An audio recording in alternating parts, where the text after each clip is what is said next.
Hi, nice to see you all. My name's John Simon. I am the father of 4 children who have either been through or are in the Montgomery County school system.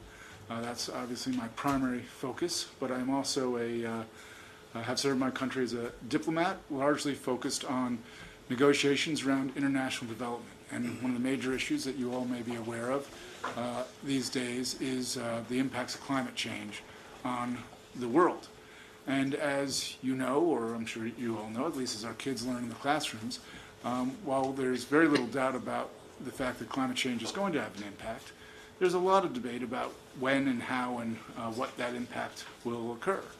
Nonetheless, the world has made a decision to spend significant amounts of resources and effort to take precautions to ensure that whatever happens, or to try to ensure, we'll see if we're successful, that whatever happens with regard to the changing climate, we can take every step we know how that's practical to avoid damage to the people, particularly the poorest people who would suffer from these impacts. This is called the precautionary principle.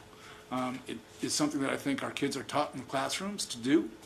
It's something that they are taught makes a lot of sense, that if there's a danger, even if you can't identify precisely what that danger is or how that may impact you, that you should take reasonable precautions to ensure that it's mitigated to the greatest extent possible, particularly if that danger happens to affect the most vulnerable.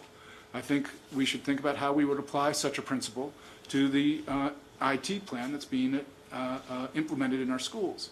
And when we are putting in place industrial strength routers that have impacts that have been documented by scientists, we should ask ourselves, what steps can we take to ensure that that the impacts that those may have on our children, who of course are still developing and are most vulnerable from the radiation that may be emitting from those routers and those transmitters.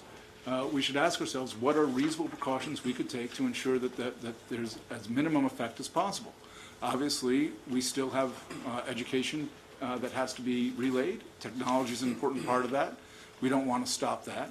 But certainly steps that allow the teachers to control does that mean I have 30 seconds? Steps that allow the teachers to control when these routers are on, steps that allow them to be off when the kids aren't using the computers, limiting where and when the computers are used.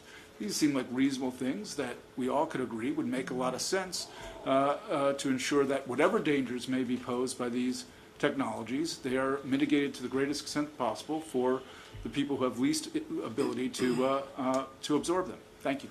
Thank you.